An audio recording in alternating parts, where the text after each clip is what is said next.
What's up? It's the Updated Weeb at sa video na ito ay tatalakayin natin ang chapter 169 ng One Punch Man. After 7 years ng serialization ng Garou arc, finally nagtatapos na sa chapter na ito ang pag-ikot ng kwento kay Saitama at kay Garou. Or so they say, pero what I think is baka magpatuloy pa rin ang interaction sa gitna ng dalawang karakter even after the vicious fight. Pero wag na nating patagalin pa at simulan na natin ang talakayan. Dare da teme? Katsage suru ki ka? Kaimono no jama sunna. Konting recap mula sa chapter 168 ay nagpatuloy nga ang paglalaban nitong si Saitama at ni Garou sa moon ng Jupiter na Io. Nakabalik sila sa Earth, subalit nagtagumpay itong si Saitama sa pag-overwhelm kay Garou gamit ang kanyang improved strength. At some point ay na-realize ni Garou ang mga pagkakamaling nagawa niya mula nang makita niya ang bangkay ni Tareo, which gave him a realization na talagang na-influensyahan or na-take over talaga ng God ang kanyang mindset, kaya naman ganun talaga ang naging kilos niya na para bang wala na siyang pake sa lahat ng humanity. Then from this point onwards ay tinuruan nitong si God Garou itong si Saitama kung paano mag-time travel. Going back to the point kung saan ay tinatanggap o ina-accept pa lamang ni Garou ang God para sa kanyang kapangyarihan. Sinuntok ni Saitama ang realidad na kung saan ay nandun ang ominous future, kaya naman tinamaan niya si Garou na walang kaalam-alam dahil ang kanyang pagsuntok nga ay nagre-reverse ng causality. Kaya hindi pa lamang niya nabibitawan ng suntok ay tumama na ito agad sa pagmumukha ni Garou.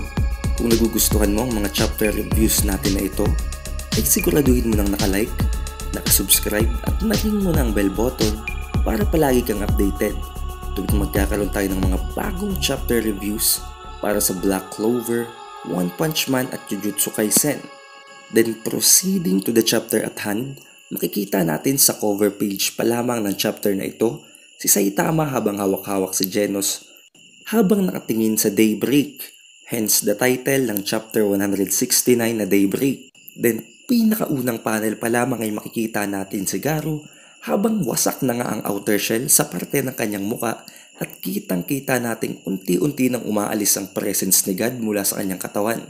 Habang siya ay nagtataka kung saan nga ba nanggaling ang suntok, since sa realidad na kung saan ay bumalik itong si Saitama ay tumalsik nga siya ng dahil sa gamma ray burst at hindi makapaniwala itong si Garou dahil ang suntok na yun daw ay napakalakas to the point na maging itong si Saitama o ang Saitama sa timeline na ito ay talagang inferior compared sa sumuntok sa kanya, na nagpapakita lamang kung gaano na talaga kataas ang in-improve o kung gaano na mas kalakas ang Saitama na nanggaling sa future. But unfortunately for Garou, biglang dumating ang mga tank toppers, ang mga kasama na mga heroes ng Tank Top Master at ni Tank Top Tiger, na kung papansinin natin sa nakaraang chapters o maging sa animated series ay nakita nating binugbog nitong si Garou. Ngayon ay nandito sila para bawian ang Garou ngayon na wala ng kapangyarihan ni God. Pero actually kung papansinin natin, kayang-kaya namang tapatan ni Garou ang mga mahihinang nilalang na yan, since maging yung mga S-class nga ay binalagbag niya. Sumunod na panel ay nag-divert na tayo pabalik kay Saitama at kay Genos. Nasabi nitong si Genos na talagang nagre-resemble talaga ng core niya ang core na hawak ngayon ni Saitama, since core naman niya talaga yun, nanggaling nga lang sa different timeline pero core niya yun at talagang identical yun sa kanyang core na nakakabit as of now.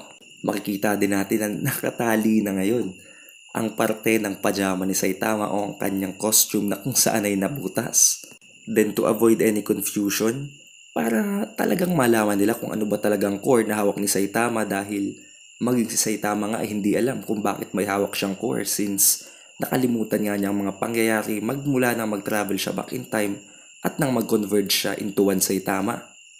Dito ay inilabas ni Genos ang kanyang cord habang kinokonek ang kanyang plug papunta sa core. Then as we can see, umiilaw na nga ang core ni Genos habang sinasabi ni Saitama na talagang parang tunay daw, since tunay nga naman ito. Then the moment na maisaksak nitong si Genos yung cord papunta sa kanyang core, ay biglang nag-flash ang napakamassive na amount ng memories na na-record pala ng core ni Genos sa pangyayari habang naglalaban itong si Saitama at si Garou nakuha niya ang lahat ng impormasyon, maging ang napakatinding laban at ang pagkawasak ng Jupiter. Napaka-massive ng amount ng mga pangyayaring ito na na-record ng core niya, na kung kaya't habang ina-absorb niya ito ay para bang nag-pass out siya sa sobrang dami ng pangyayari. But then, nagising pa rin itong si Genos dahil nga kinakausap siya ng master niya na si Saitama. Dito ay nagkaroon na ng realization itong si Genos na talagang core niya talaga ang hawak na ito ni Saitama. Subalit hindi lang niya maisip kung bakit may mga gantong memories sa loob na ito.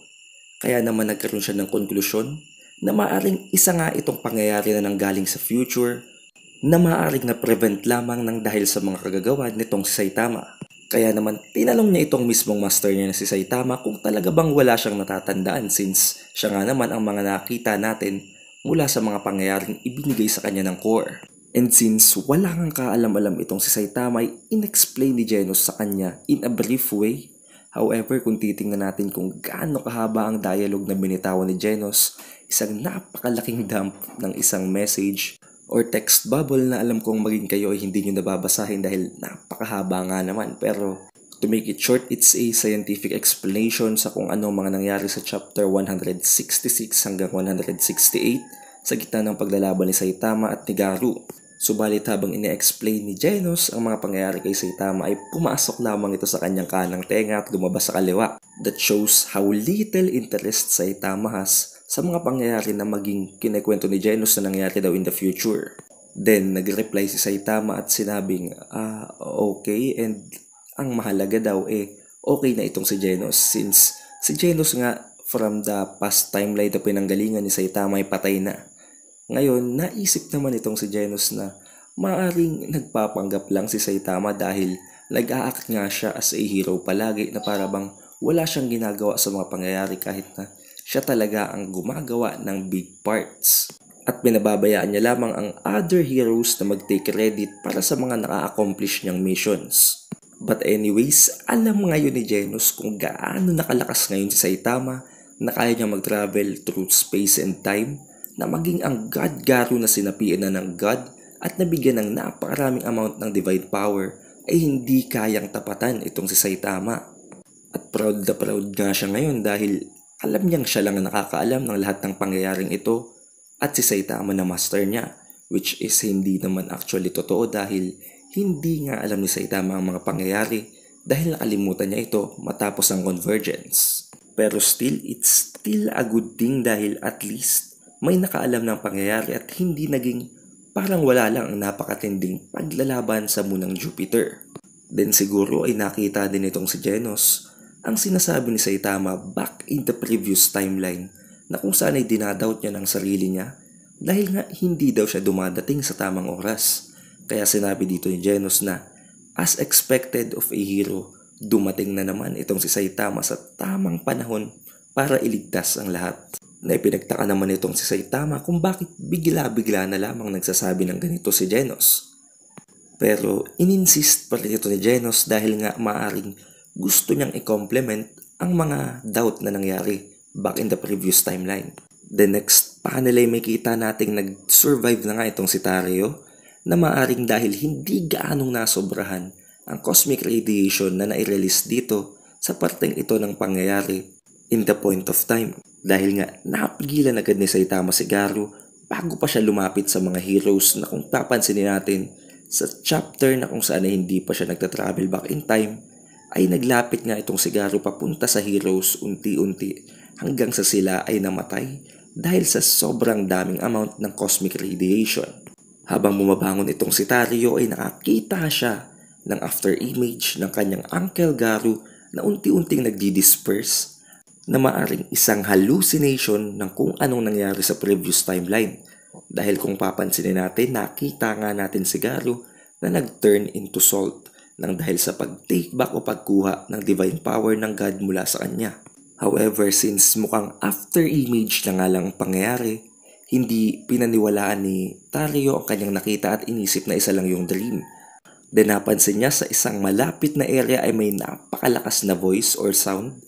Kaya lumapit siya dito at dito ay nakita niyang binubugbog ng napakadaming heroes na nakasando lamang itong si Uncle Garu niya. Dito ay makita nating talagang bumabawi ang mga tank toppers kay Garu dahil sa pambabalagbag na ginawa niya sa mga ito sa mga naunang pangyayari sa kwento. Bagamat hindi na maintindihan ni Garu kung ano talaga ang nangyari habang siya ay binubugbog ng mga tank toppers dahil nga biglaan na lang nawala ang divine powers mula sa kanyang katawan at biglaan na lamang siya tinamaan ng isang napakalakas na suntok na hindi man lamang niya nalaman kung saan ang galing. Pero tinanggap niya pa rin ang katotohanan na ito without any resistance na medyo contradicting dahil alam nating napaka-persistent ng pag-uugali ni Garu. Ang natitirang explanation lamang dito ay maaring ang future na Garu ay gumawa na ng kondisyon para sa kanyang previous self para tanggapin niya na ang mga pangyayaring ito at para hindi na matuloy ang ominous future na binanggit niya.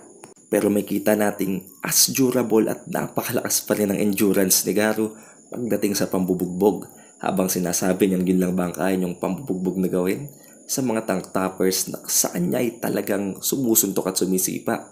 Then dumating bigla si Metal Bat sa scene habang sinasabing hindi na dapat nila bugbugin pa itong si Garu dahil nga napaka-injured na ng katawan nito at hindi na ito papalagpa.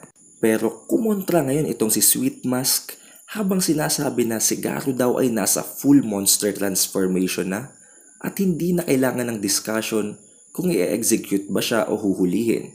Then biglang nakisingit na naman itong si Calvo habang sinasabing tama nga raw na hindi na dapat nila patayin pa itong si Garu dahil sumusurrender na siya. Natanong din ni Saitama kung sino ba talaga ang tumalo kay Garu since ang Saitama nga na ito ay ang natatandaang huli ay napatalsik siya ng Gamma Ray Burst. Tinanong niya kung si Blast daw ba ang nakatalo dito kay Garu since wala nga siyang kaalam-alam at wala din kaalam-alam ang lahat ng heroes na nasa paligid. Pero nasabi naman itong si Flashy Flash na alam nating napakabilis din ang sense dahil yun nga ang kanyang forte sa pagiging hero. Nasabi niyang may isang kalbong lalaki daw na nakahubad-hubad na sumuntok kay Garu kaya siya ay napatumba at maaring si Blast nga daw ito dahil nakita daw niya ito sa playbook ni Blast. Dahil maaring kinumpare lang niya ang pangyayari pero hindi siya actually that accurate since ang mga pangyayari nga kapag dumadating si Blast ay nagkakaroon ng mga portal gates or hyperspace gate habang tinatalo niya ang kalaban ay umaalis din siya agad. Habang dito naman ay talagang may umappear na lang bigla na isang kalbo na sumuntok kay Garu at nag-converge pabalik sa Saitama ng present timeline na maaring hindi na nila napansin at ang nakita na lamang nila ay ang pagkatalo ni Garu. Dito ay nagtaka na maging itong si Sweet Mask dahil nga hindi nila nakita ang pangyayari at inaakala nilang si Blast talaga ang nag-appear sa scene upang tulungan sila. Pero kung si Blast daw ito, bakit daw nakahubot-hubad dahil nga hubot-hubad ang nakita ni Flashy Flash na sumuntok kay Garu. Dahil alam naman ni Genos kung sino talaga ang tumulong sa kanila ay nasabi ni Genos na si Saitama daw ang may karapatan na magdesisyon kung ano talagang dapat gawin kay Garu. Na ipinagtaka naman ni Saitama dahil bakit nga naman siya magde-decide ngayong lower ranking hero lamang siya at hindi naman gaanong na-credit ang mga pangyayari dahil wala naman yung nakakaalam kundi si Genos lamang. Dahil nga napapansin itong si Genos na talagang tinatanggap at nagpapabugbog lamang itong si Garu kahit na hindi naman gaanong nagkakaroon ng effect since napaka-durable na nga ng body niya at mga mahihinang nilalang lamang ang mga bumubugbog sa kanya. Then biglang dumating itong si Zombie Man dahil may itatanong daw siya dito kay Garu. Tinanong niya kung mayroon daw bang isang god na nag-offer sa kanya ng kapangyarihan na maaaring naitanong ni Zombie Man dahil nakita niya ang pangyayari sa kung paano namatay si Homeless Emperor. Nang dahil din sa pag-take back ng kapangyarihan or divine power ng god mula sa kanya na nag-trigger din ng konting information or idea mula kay Flashy Flash dahil nga nabanggit nitong si Blast ang tungkol kay God, kay Saitama at kay Flashy Flash nung sila ay nakapasok sa isang realm. Then kahit na alam ni Garu at alam niyang may presence talaga ng God, ay completely niya tong i-deny habang sinasabing siya talaga yun at walang ibang kahit anong source na pinanggalingan ng kanyang kapangyarihan kundi ang kanyang sarili lamang. Na kumbaga ito ay ang kanyang initial strength na kanyang hinone lamang hanggang sa siya ay maging isang napakalakas na nilalang. Habang siya ay very ecstatic at tumatawa ng napakalakas, ay sinabihan niya si Zombie Man na ano pa bang inaantay niya at patay na siya. Na napansin naman agad ni Zombie Man na talagang handang-handa nang mamatay itong si Garou at ayaw na talaga niyang mabuhay since hindi na nga na-achieve ni Garou ang kanyang goal na maging absolute evil. Then without any hesitation ay agad na nag-attempt itong si Sweet Mask na patay na nga itong si Garou. It's just that dumating bigla itong si Tareo habang pinipigilan si Amay Mask sa pagpatay sa kanya. Habang sinasampal ang napakadaming hero ng katotohanan na unti-unti na nga silang nagiging parabang mga killers na dahil iniisip nilang gusto nilang patayin si Garou at hindi ang i-apprehend lamang, which makes sense naman dahil napaka-dangerous nga nitong si Garou at ang napakaliit na pagkakamali lamang ay maaaring magresulta sa pagkamatay nilang lahat. But then nireveal nitong si Tareo na kahit na masama nga ang pinagkagagawa nitong si Garou ay may natitirang kabutihan pa rin sa kanya dahil nga maging siya daw ay tinutulungan ni Garou ng napakaraming beses without them even knowing na nagsisilbi bang parang si Garou ang nakikita o na-envision ni Tareo as a hero. Then naalala ni King ang mga binabanggit ni Tareo back then na tungkol sa kanyang uncle at na-realize niya na ngayon na ang uncle na tinutukoy ni Tareo ay si Garou pala. At dahil nga gustong gusto ng patay nitong si Sweet Mask itong si Garou ay sinabi niya kay Tareo na brainwash na daw itong si Tareo. Kaya naman siya ay natrick at sumaside na ngayon sa side ng mga villains. Pero dito ay makikita natin ang napakadami at massive na numbers ng mga heroes na binugbog nitong si Garou sa kanyang hero hunting arc. Gustong gusto ng napakaraming heroes na ito na patay na nga si Garou dahil napaka-deadly nga nito kung papabayaan nilang magpagala-gala lamang. Pero nagulat na lamang silang lahat nang bigla nilang maramdaman ang presensya ng King Engine ni King. At makikita nga natin dito na nasabing ang King Engine ay nasa maximum output ngayon para lang mapigilan ang mga heroes na ito na hindi nagpapapigil sa pagpatay kay Garou. And since it's King we're talking about here nga, takot na takot ngayon ang napakadaming heroes na ito to the point na nag-giveaway pa nga sila o nahawi pa ang daan para lamang mapadaan itong si King. At first ay parang kumokontra pa itong si Sweet Mask pero nang tingnan siya nitong si King ng isang death stare ay napasubmit din siya at kumbagay parang hinayaan niya na itong si King. Then sa scene na ito ay biglang nag-appear na din itong si Silver Fang or si Bang habang sinasabing hindi siya pwedeng mamatay na lamang ng ganun kadali at ang dapat niyang gawin ngayon ay manatiling buhay habang bumabawi sa kanyang mga ginawang kasamaan. Kung hindi 10 times ay maging 100 times pang mas madami. Nasabi din itong si Saitama na na-achieve niya na ang absolute evil at ito na ang pinaka-extent nun. Na maaring ang tinutukoy ngayon ni Saitama na absolute evil ay ang na-instill niya na fear o takot sa isip ng mga heroes dahil nga napakadaming heroes at maging ang S-Class ay gustong-gusto na siyang patayin dahil nga sa napakadelikado niyang potensyal. Nasabi naman ni Garou na pagsisisihan nilang lahat ang desisyon nilang ito na hindi pagpatay sa kanya. Pero sinabi naman ni Saitama na hindi yun mangyayari dahil nakita nga daw niya na tinulungan nitong si Garou ang mga heroes nang talunin niya ang Black Sperm at ang Evil Water. The next panel ay makita natin ang pinlano nitong si Saitama at ni King na kung paano nila idadivert ang topic papunta sa pagbibigay ng second chance dito kay Garou. At binanggit din niya dito kay King na si Garou talaga ang tumulong sa kanila ni Genos nang sila ay muntik nang matalo ni Black Sperm. Dito ay nakikita nating nakangiti pa nga itong si Garou habang sinasabi niya talagang kinamumuhian daw niya itong si Saitama na maaaring na-impluwensyahan na talaga ng future na pagkatao nitong si Garou ang kanyang present na Garou dahil makikita natin para bang may soft spot na itong si Garou para kay Saitama. Then after yon ay biglang nag-leap itong si Garou upwards na para bang nag-teleport siya in the naked eye dahil napakabilis nga ng pangyayari. Pero makita naman natin ang debris na gumagalaw pa itaas. Kaya alam nating tumalon siya pataas. Nagulat ang lahat ng nasa scene maging ang mga S-Class heroes at nasabi pa nga nitong si Sweet Mask na dapat daw talaga pinatay na nila itong si Garou dahil ngayon ay nakatakas pa nga. Maging si Genos ay nasabing magiging isang repeat offender lang daw o magpapatuloy lamang sa pagbabiolate ng rules at magpapatuloy sa pagiging isang hero hunter itong si Garou. Pero nasabi naman sa kanya ng master niya si Saitama na hindi na daw yun mangyari at magiging okay na ang lahat dahil maaring na-impluensyahan din ng future na pag-iisip ng Saitama itong Saitama ng nasa present timeline.